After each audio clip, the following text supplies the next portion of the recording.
Hi, Assalamu alaikum. I am Dr. Nizamuddin Qasmi. As you know, I am a sexual disorders and infertility specialist working here at Saira Healthcare and Hijama Center, Barabanki Uttar Pradesh. देखिए, आज की ये video हमारी एक requested video है। हमारे YouTube channel पर एक साहब ने रिक्वेस्ट की थी कि उनको सेलेनियम 3x टैबलेट्स जो अवेलेबल हैं उनके बारे में उनको इन्फॉर्मेशन दी जाए। तो आज की इस वीडियो में हम उन्हीं की रिक्वेस्ट पर बात करने वाले हैं कि ये जो सेलेनियम 3x टैबलेट्स हैं बेसिकली इनके क्या इंडिकेशन है, क्या है बेसिकली ये है ना, किस पैथी से ये बिलोंग करते हैं। इसी तरीके से जो टैबलेट्स हैं इसके बेनिफिट्स क्या हैं, किन किन डिजीज़ में इस्तेमाल होता है, किस एज ग्रुप के लोगों को इसका इस्तेमाल ज़्यादा फ़ायदेमंद साबित होता है।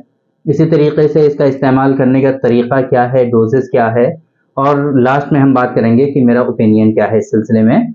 ये सारी चीज़ें आज की इस वीडियो में हम कवर करने की कोशिश करेंगे।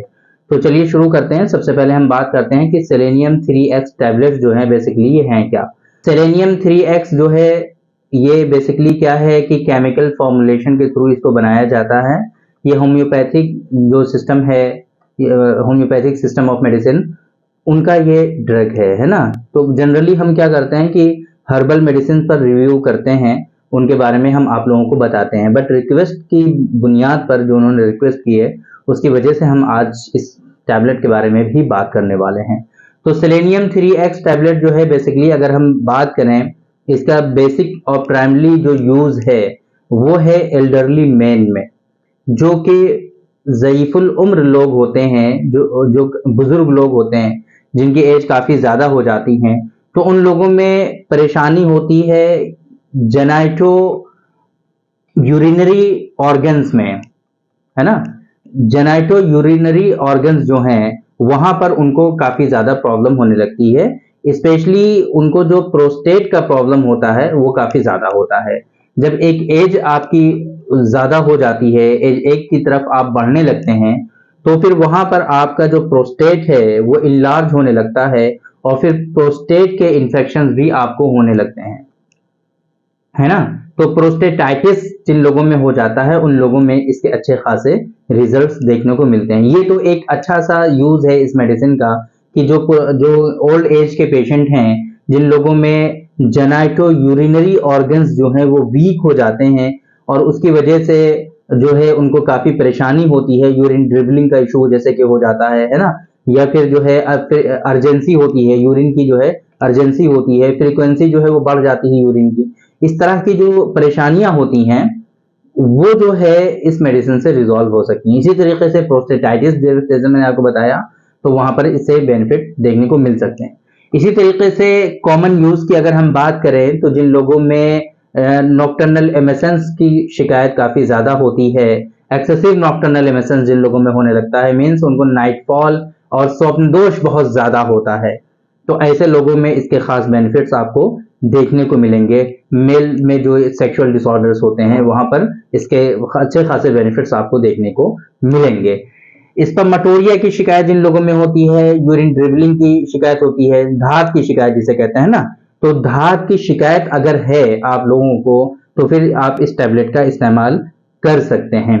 एक परेशानी कुछ लोगों में होती है कि अगर क्वाइटस के बाद, है ना, सेक्सुअल इंटरकोर्स अगर परफॉर्म करते हैं तो उसके बाद जो है कुछ इरिटेबिलिटी होने लगती है। ऑर्गन्स में जो प्राइवेट ऑर्गन है उसमें जो है कुछ इरिटेशन होती है ना, इरिटेबिलिटी होने लगती है, तो उसमें भी इसके खास फायदे आपको देखने को मिलेंगे और इस तरह की जो परेशानी होती है वहां पर इसमें जो है अच्छे खासे बेनिफिट्स आपको देखने को मिलेंगे। जो एक तरह से जलन टाइप की होने लगती है ना, बहुत ज्यादा लोग परेशान होने लगते हैं इससे, तो वहां पर इसके बेनिफिट होंगे। कुछ लोगों में परेशानी क्या होती है कि स्टैमिना और एनर्जी का इशू होता है, लॉस ऑफ विटालिटी, बहुत ज्यादा मतलब वीकनेस लगती है, ऐसा मन करता है कि बस रहने दें, कुछ भी सेक्सुअल क्वाइटस सेक्सुअल इंटरकोर्स हम ना करें। तो ऐसे लोगों में जो एनर्जी की कमी है वो भी इससे रिजॉल्व होती है। कुछ लोगों में परेशानी ये होती है कि सेक्सुअल इंटरकोर्स जैसे ही वो परफॉर्म करने लगते हैं फौरन ही इरेक्शन जो है उनका वो सबसाइड होने लगता है, इरेक्शन उनका जो है वो खत्म होने लगता है। प्राइवेट पार्ट में जो सख्ती होती है ना वो जो है डिक्रीज होने लगती है और उसमें नरमी आ जाती है, तो फिर वो सेक्सुअल इंटरकोर्स कर नहीं सकते हैं, पेनिट्रेशन होना स्टॉप हो जाता है। तो फिर ऐसी सूरत में जिसको हम लोग कहते हैं कि मेंटेन नहीं रहता है इरेक्शन, है ना, वो सबसाइड हो जाता है, तो उन लोगों में भी बेनिफिट होंगे। तो ये इसके कुछ खास बेनिफिट्स हमने आपको बताए हैं कि सेलेनियम 3x टैबलेट्स को आप कहाँ कहाँ पर यूज कर सकते हैं। इस्तेमाल करने का तरीका जो है बहुत ही इजी है इसका। आपको जो है इसकी जो 3 से 4 टैबलेट्स होती हैं वो टंग के नीचे, अपनी जबान के नीचे रखिए और ये डिजोल्व हो जाएंगे। पानी वानी से निगलना नहीं है आपको, बस जबान के नीचे रख लेना है और ये डिजोल्व हो जाएंगी, बस इतना करना है आपको। लेकिन एक खास बात का इसमें यह ख्याल रखना है कि या तो खाने से 15-20 मिनट पहले आप लीजिए या खाने के 15-20 मिनट के बाद लीजिए। खाने से मुत्तसिल बिल्कुल भी ये मेडिसिन आप ना लें, मतलब खाना खाने जा रहे हैं उससे पहले ना ले लें और खाना खाया है और जस्ट खाने के बाद ना ले लें। एटलीस्ट 15 से 20 मिनट का, आधे घंटे का गैप रहेगा तो वो ज्यादा बेटर रहेगा। ये सारी बातें हो गई डोजेस के बारे में, है ना, हमने बता दिया इसके बेनिफिट्स के बारे में, और सेलेनियम 3x क्या है ये भी हमने आप लोगों से डिस्कस कर लिया है। तो उम्मीद करते हैं कि जो इन्फॉर्मेशन आपको चाहिए थी, जिनसे आपने रिक्वेस्ट की थी और जो इसके बारे में जानना चाहते थे, वो आप लोगों को पता चल गया होगा। मेरा ओपिनियन क्या है कि देखिए, इस तरह की जो परेशानियां होती हैं लोगों में, होम्योपैथ का जो सिस्टम है ट्रीटमेंट का वो थोड़ा सा डिफरेंट है, उनका कॉन्सेप्ट डिफरेंट है, और हर्बल मेडिसिन का जो कॉन्सेप्ट होता है ट्रीटमेंट का वो अलग है, बिल्कुल वो डिफरेंट है। तो मेरे हिसाब से आप लोगों के लिए बेहतर ये है कि आप किसी भी पैथी में ट्रीटमेंट करें, लेकिन अच्छे डॉक्टर से ट्रीटमेंट करें। जरूरी नहीं है कि आप यूनानी और हर्बल में ही ट्रीटमेंट लें। आपको लगता है कि होम्योपैथ में ट्रीटमेंट अच्छा आपको मिल सकता है तो आप होम्योपैथ में लें, लेकिन जिन डॉक्टर से आप प्रिस्क्रिप्शन ले रहे हैं, जिन डॉक्टर से आप जो है मशवरा कर रहे हैं, कंसल्ट कर रहे हैं, आपको पता होना चाहिए कि वो वेल क्वालिफाइड हों और वेल एजुकेटेड हों, वो जो है प्रोफेशनल हों, रजिस्टर्ड डॉक्टर हों, तभी आप उनसे कंसल्ट करिए।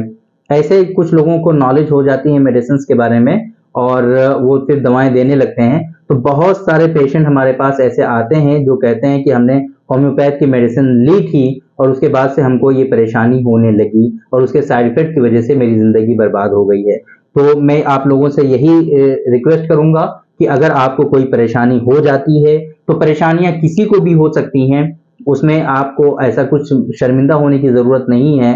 कुछ गलतियां भी कुछ लोगों से हो जाती हैं और अक्सर लोगों से हो जाती हैं, तो उसमें भी आप लोगों को बिल्कुल भी शर्मिंदा होने की जरूरत नहीं है। जिस तरीके से बॉडी की दूसरी डिजीजेस और बीमारियां होती हैं, सेम इसी तरीके से ये सेक्सुअल डिसऑर्डर्स भी आप लोगों के अंदर हो सकते हैं और किसी के भी अंदर हो सकते हैं।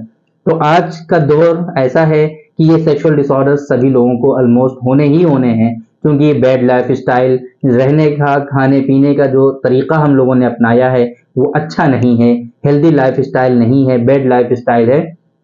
तो इस वजह से सेक्सुअल डिसऑर्डर्स का होना बहुत ही कॉमन है। तो अगर आप डॉक्टर साहब से कंसल्ट नहीं करेंगे, डॉक्टर से नहीं मिलेंगे, तो आपको अच्छा ट्रीटमेंट और क्यूरेबल ट्रीटमेंट नहीं मिलने वाला है। बहुत सारे पेशेंट हमसे जो है कंसल्ट करते हैं डेली बेसिस पर, और ये उनकी रिक्वेस्ट होती है कि हमने बहुत सारी मेडिसिन इस्तेमाल कर ली और हर तरह की मेडिसिन हमने यूज कर ली, लेकिन मुझे कोई फायदा नहीं हुआ। देखिए, अगर आप ये चाहते हैं कि मेडिसिन यूज कर लें, आपको पता चल जाए कहीं से और मेडिसिन इस्तेमाल कर लें और ठीक हो जाएं आप, ऐसा पॉसिबल है ही नहीं। अकॉर्डिंग टू यूनानी सिस्टम ऑफ मेडिसिन, जो आपका मर्ज है, जो आपकी डिजीज और बीमारी है, जब तक कि आप उसकी तह तक नहीं पहुंचेंगे, उसके असल सबब की तरफ नहीं पहुंचेंगे, उसका असल कोज क्या है, रीजन क्या है, कारण क्या है बीमारी का, वो आप नहीं जानेंगे। और उसके जानने के बाद प्रॉपर वे में जब तक आप उसकी डायग्नोसिस नहीं करेंगे, डायग्नोसिस के बाद जब तक आप उसका प्रॉपर वे में लाइन ऑफ ट्रीटमेंट नहीं बनाएंगे और उस लाइन ऑफ ट्रीटमेंट और उसूल इलाज को फॉलो नहीं करेंगे, तब तक वो डिजीज आपकी क्योर नहीं होगी। इतनी बात तो बिल्कुल तय है। तो अगर आप इस तरीके से मेडिसिन यूज कर रहे हैं, तो वो सिर्फ और सिर्फ आपका सिम्टोमेटिक ट्रीटमेंट होगा और उससे आपको सिर्फ और सिर्फ टेम्परेरी बेनिफिट मिलेगा। जब तक आप मेडिसिन लेंगे तब तक आपको फायदा होगा। मेडिसिन आप जैसे ही छोड़ देंगे, आपको वो सारे फायदे बिल्कुल ही खत्म हो जाएंगे।